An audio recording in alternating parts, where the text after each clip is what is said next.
pledge allegiance to the flag of the United States of America and to the republic for which it stands, one nation, under God, indivisible, with liberty and justice for all.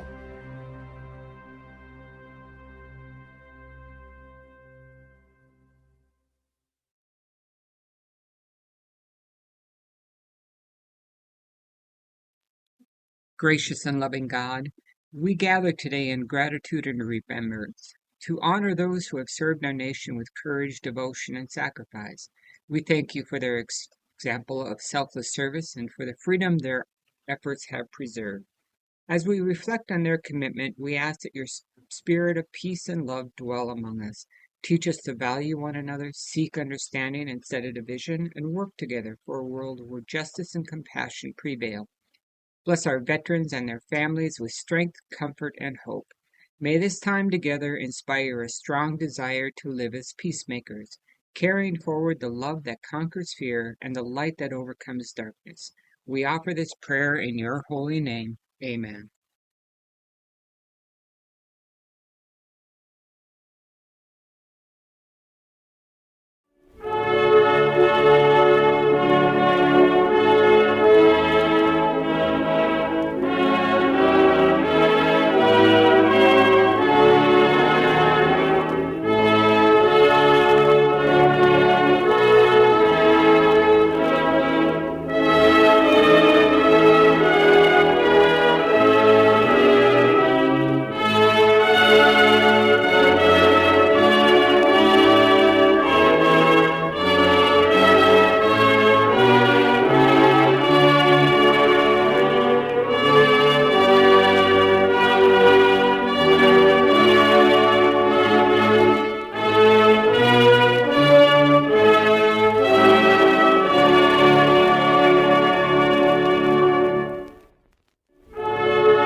Today is Wednesday, October 22nd, 2025, and we are with Loris Bud Kicker, who's also my neighbor.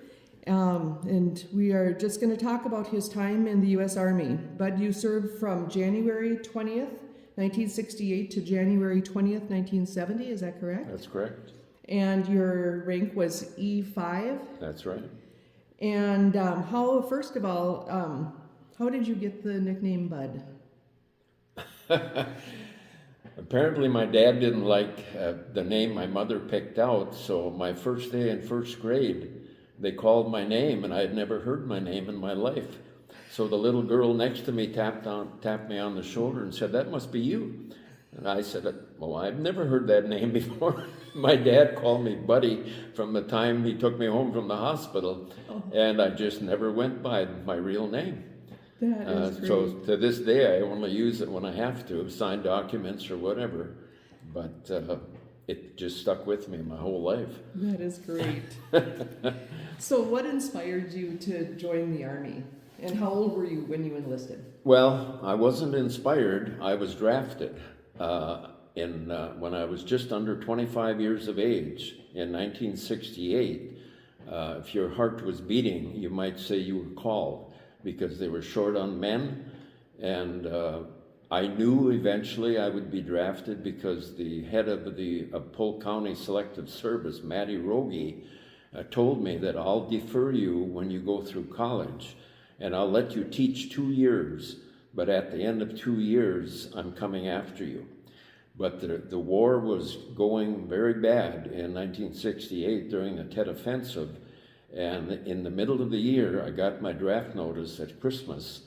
And the principal of the school, I was in the Osseo School District at the time in Brooklyn Park. And he said, well, we'll call Hubert Humphrey, and I'm sure he'll let you work out the school year. And I said, no, if my number's up, I'd like to do it and be done with it. So they honored my wishes, and I got drafted, and I had to report in Fort Lewis, Washington on the 20th of January, 1968.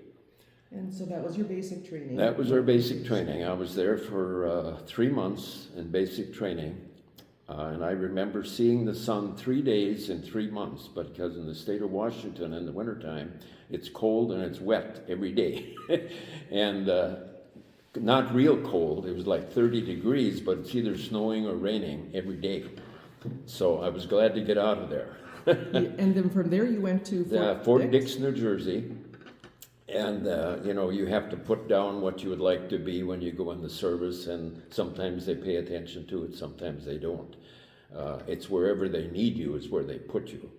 And I signed up to be either a medic, because I had worked as an orderly in the hospital in Grand Forks for 3 years, driving ambulance and working as an orderly while I went through college, or a chaplain's assistant, because I had been active in the church at the university when I was there.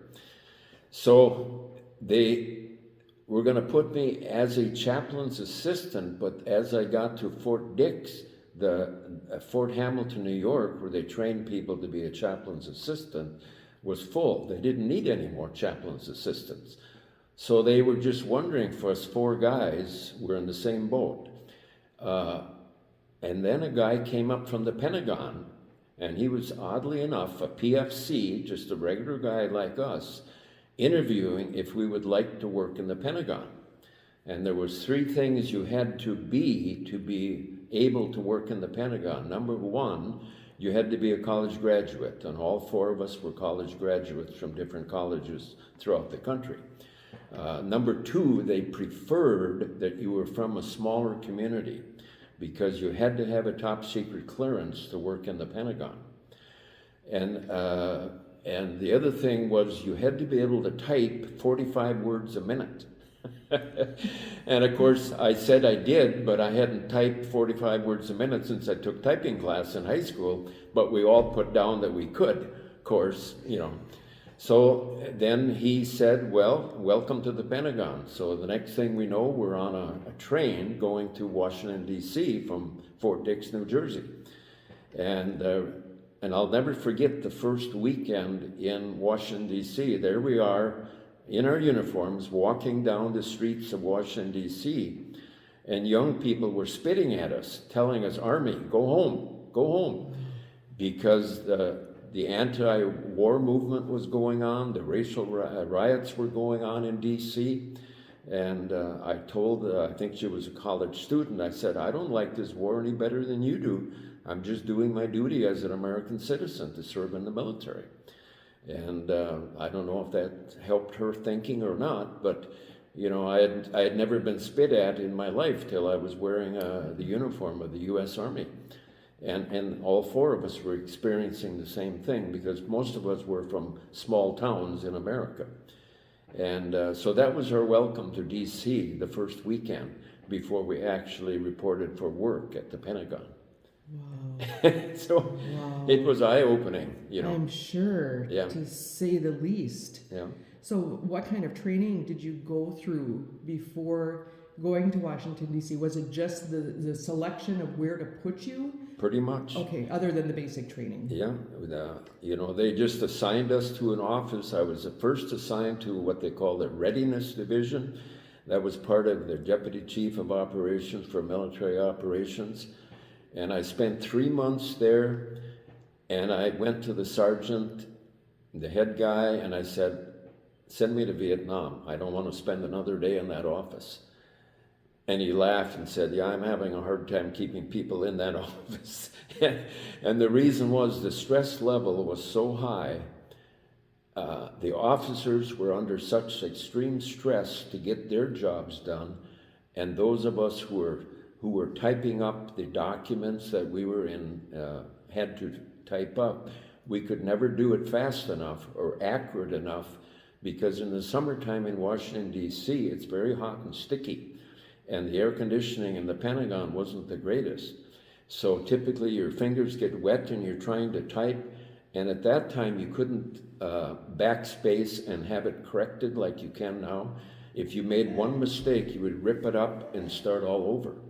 And it was just crazy, because you would have an officer standing on top of you. Are you done yet? Are you done yet? Can you get it a little faster? I need it right now.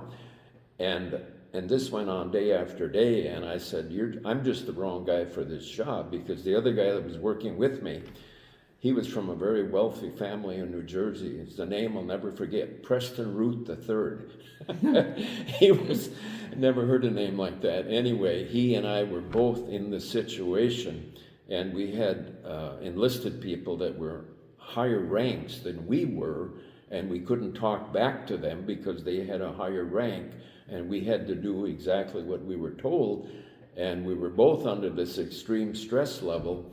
And so I said, I think you just need a different person doing this, who's better at typing accurately than I am. And typically girls are better typists than guys are. And so anyway, he let me out of that office. And I was just thankful to get out of there, and I was ready to go to Vietnam and carry a rifle instead of being in that office. So then they sent me to the next office, and that was like a post office in our small towns. It was the communication center, and you would get all these cables coming in, and you had to read all this classified information, and typically it would be addressed to a certain officer in the military, and he would have his slot like you would have in the post office, where his name was there, and you would put it in his slot, and then the next day or the next hour he would pick up his mail. So we had to read all this classified information, and it was addressed to so-and-so, Colonel so-and-so, or General so-and-so, and that he would get all this information. So it was a very informative, interesting job. And I worked there for 3 months, and you got to really find out what was going on, because you read the information that was sent to all these different officers who were in charge of, different things.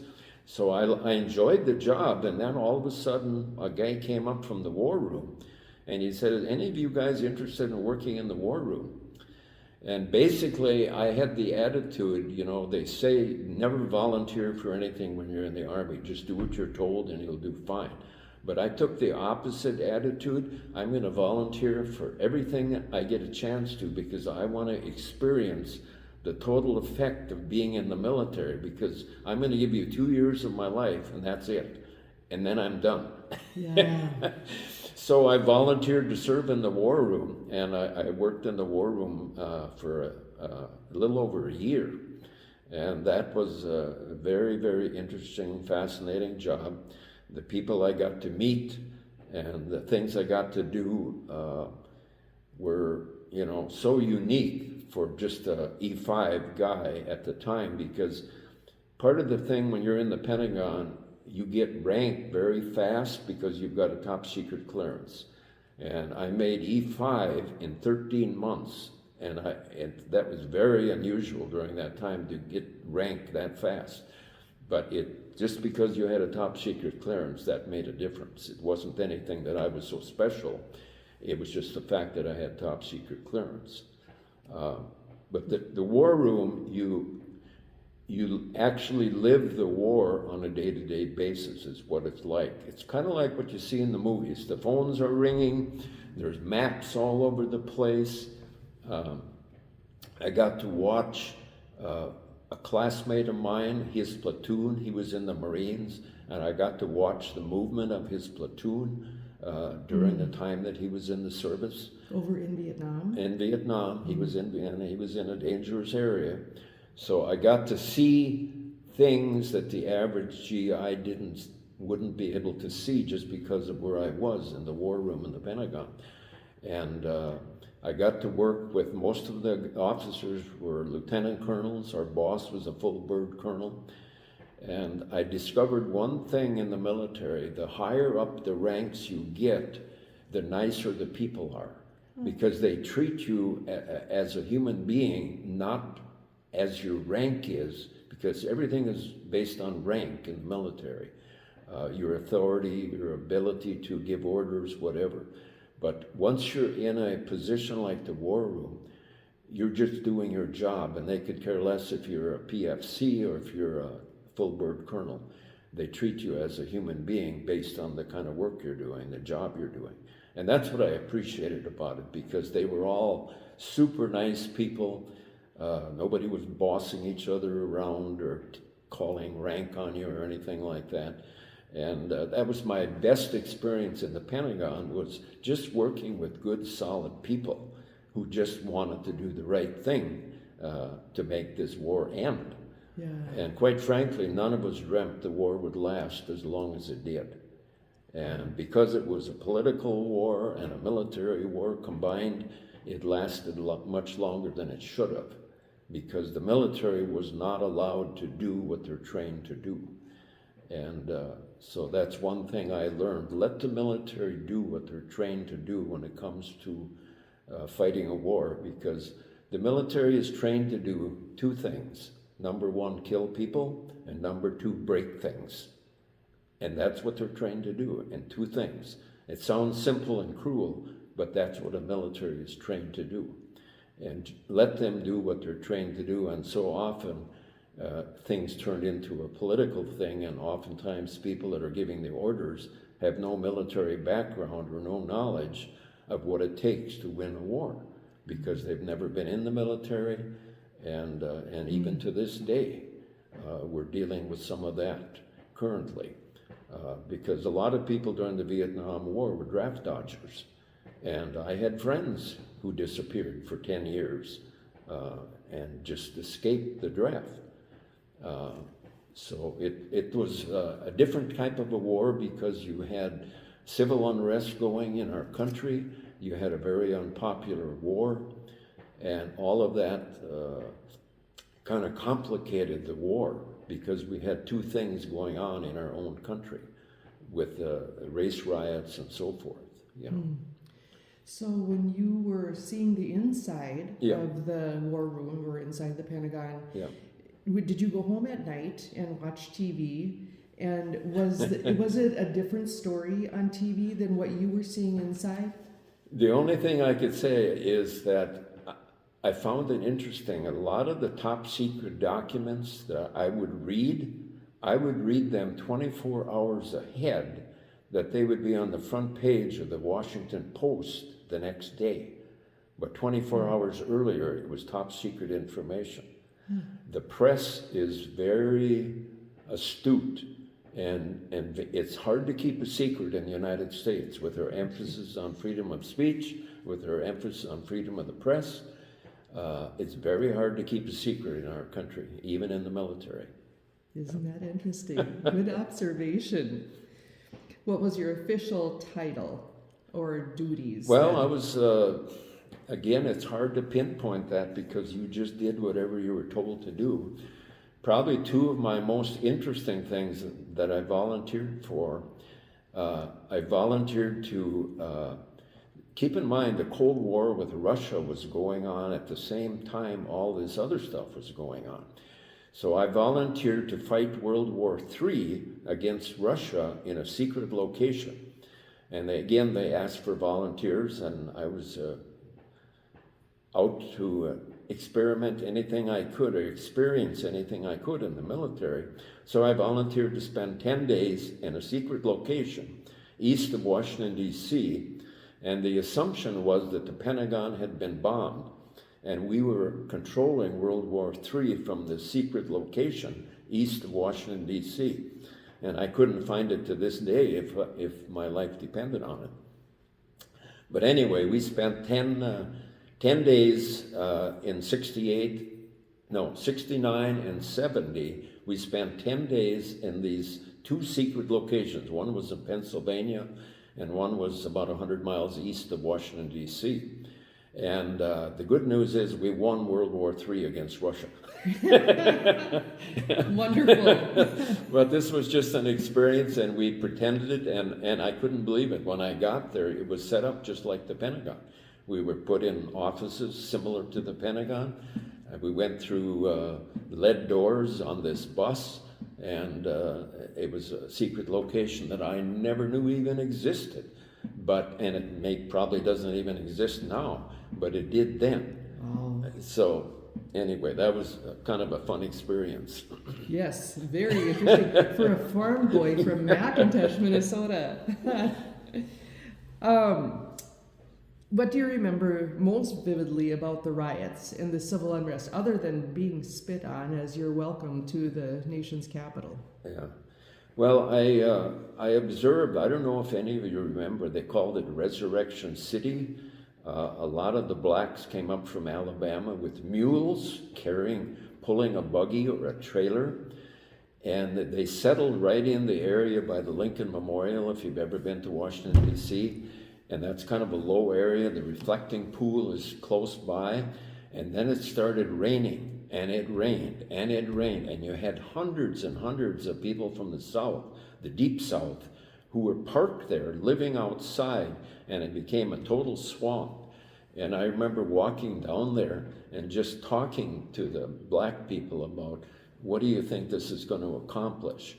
You know, because even in the service, we had a fight in basic training between the whites and the blacks, because our company was about 50% Mormons from Utah and Idaho. And the Mormons years ago were kind of taught that black people were inferior to white people. And a couple of these black guys, in fact, one guy you may remember the name Archie Moore. He was Archie Moore III. His grandfather had been a heavyweight boxing champion of the world. And Archie I got along great with him. He was a nice guy, but he overheard the Mormon boys talking among themselves that they didn't like black guys. And this really bugged these two black guys. The other black guy was a track star from the University of San Francisco. And he wasn't as friendly as Archie, but anyway, they ended up getting in a fight. And I think the Mormons learned you don't want to fight a black guy because they're bigger and stronger than most of us white guys in football, whether you play for the Vikings or whoever. But anyway, race was a big issue at that time. But I found out that even in 1968, approximately 50% of the U.S. Army were black people that were serving. So the black people in general, and I got to know a number of black men, and you know, for those of us growing up in northern Minnesota, we didn't have much experience with black people, but I found them to be no different than white people. Some were nice and some were not nice. They're just people they're just people. Some are good, some are bad. So it was a good experience for me to be forced to get to know black people, because it was something I hadn't experienced. Even going to college, we had very, very few black people at UND, other than some of the athletes were black, you know. So what lessons did you take away from your time in the Army, and how did that shape the rest of your life? Yeah. Well, number one, I never really thought how all-encompassing the United States is. How powerful we are, number one, and how we have troops in the four corners of the earth. You don't realize that living in our country, how big and how much influence we have in the world. Sometimes our influence is good, sometimes it's not so good. But our culture, you know, our American culture is worldwide. Our musicians, our music, Hollywood, so much of the world, to this day, they want to come to America for the freedom that we have, for the opportunity we have, no different than our ancestors when they came to America. Most of them didn't come because of religious persecution from Germany or Norway or Sweden. They came here for opportunity. And and I sympathize with some of the immigrants that are trying to get here to this day, because the majority of people come here because they want opportunity. And you just don't realize how big and powerful we are as a country, and how influential we are in the world because of our success. I mean, we are 5% of the world's population, but we have 40% of the wealth of the world, and how successful we've been as a people and as a country. But we're still an experiment. Our form of government is still in the experimental stage 250 years later. Isn't that something? You know? Yeah. So the military gave me a better understanding of what it means to be an American, because you get to rub shoulders with people from every state in the Union, and you get to listen to their accents, and after a while you get to recognize the different accents, and you can tell them, I bet you're from Texas, I bet you're from Indiana, you're from Minnesota, aren't you? You know, we stick out like a sore thumb with our Scandinavian accents. Oh, that's funny. So that's the fun part of being in the military, is just rubbing shoulders with people from all across the United States, you know. It's a great experience. So what did serving your country mean to you then, and what does it mean to you now? Well, like I said, even though the war was very unpopular, I was glad I experienced what I did. I was sad. I felt guilty at times because I was extremely safe in my job. Nobody was shooting at me in the Pentagon except for the protesters who tried to get into the Pentagon one day. I felt somewhat guilty because nobody was shooting at me, and I felt very sorry for the body count that I would be given every day as to how many young men were killed. And that bothered me because in some respects that shouldn't have happened the way it did, because of the way the war was being fought.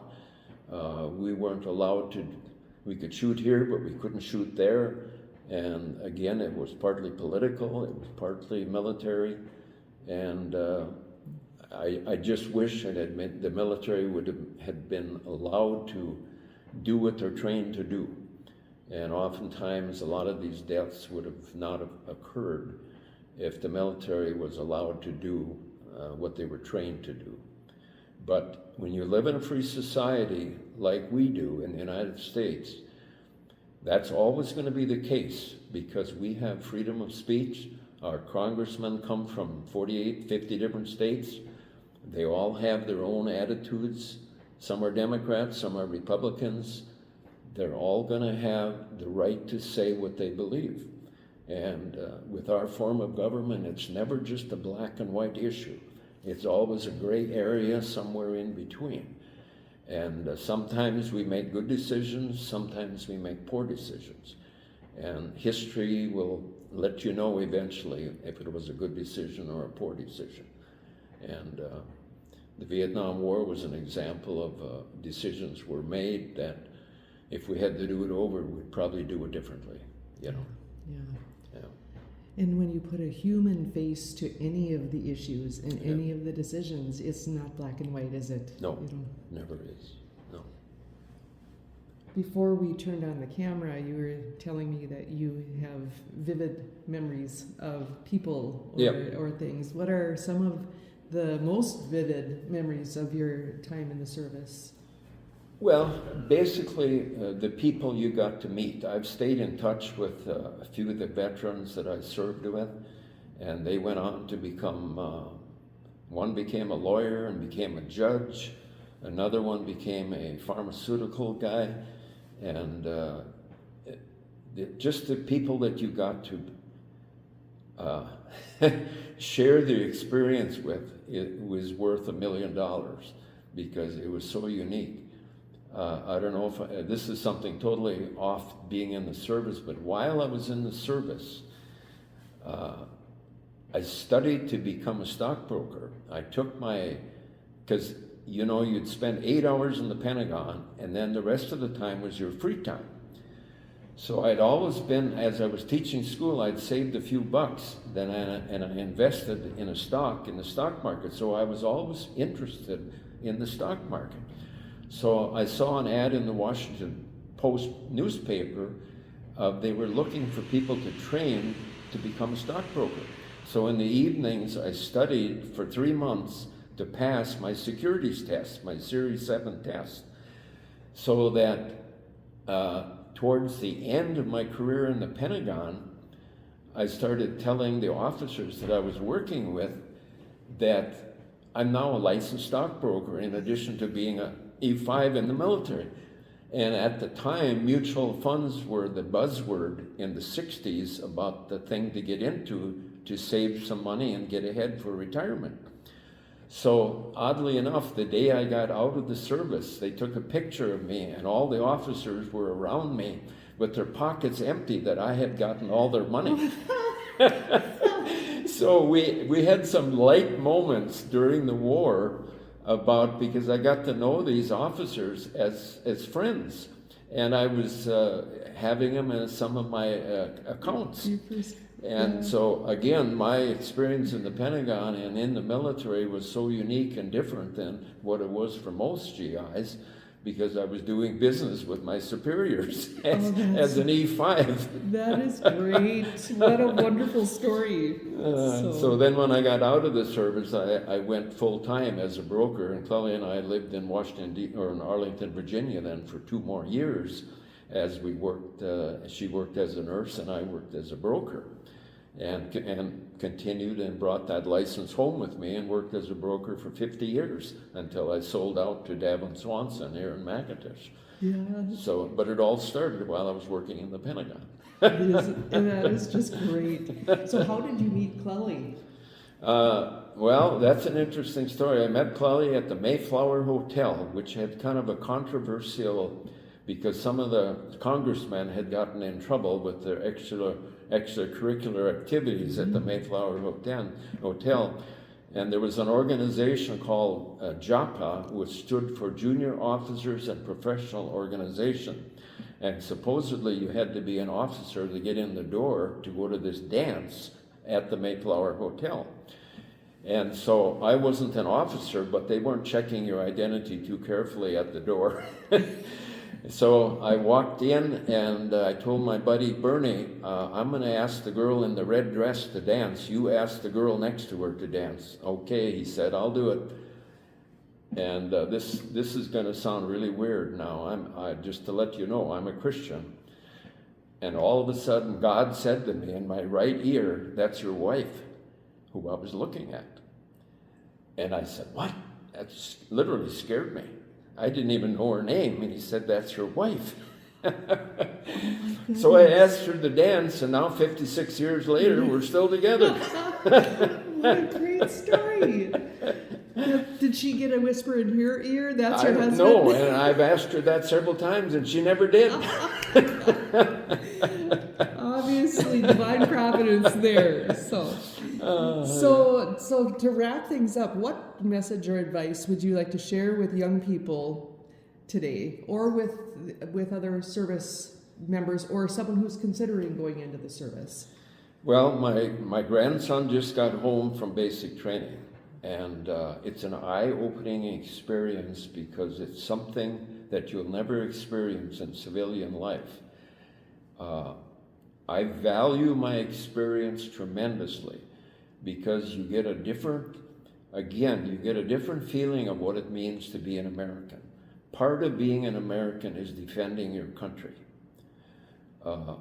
Because we have a lot of enemies in the world. A lot of countries want what we have and what we take for granted. We have China, we have North Korea, we have Iran, we have Russia, that are all communists or dictators who want to destroy us and will do anything to destroy us. So we've got our work cut out for us in the future to maintain what we've had in the past. And it's going to take a very strong army, and we live in a high-tech world, and we're hearing rumors that even Russia and China have weapons superior to what we have right now.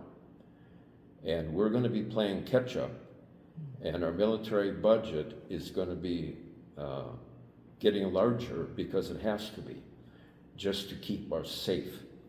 And I value my experience, and I would encourage any young man who is graduating from high school, if you're not sure about exactly what you want to do with your life, spend a couple, 2-3 years in the military, because it's a good place to find out what your talents are, because they will give you an experience that you wouldn't get in the civilian world. And they will give you opportunities in the military that you would never get anyplace else. So, in Israel, they require everybody, boys and girls, spend 2 years in the military. And I've often thought that would be a good plan for the United States, to require both girls and boys to spend time in the military, because it's very important that we have a strong military. And right now we pretty much have a volunteer army, military in general, but the draft is always there. If they need you, they'll come and get you. And it's just good to have a background in military, because it's so important for our future as a country, that we have the best military in the world, the best trained military in the world. And that takes money, it takes effort, it takes patriotism, so. Well, thank you first for your service to our country, and thank you for sitting down and sharing those memories. That was fascinating.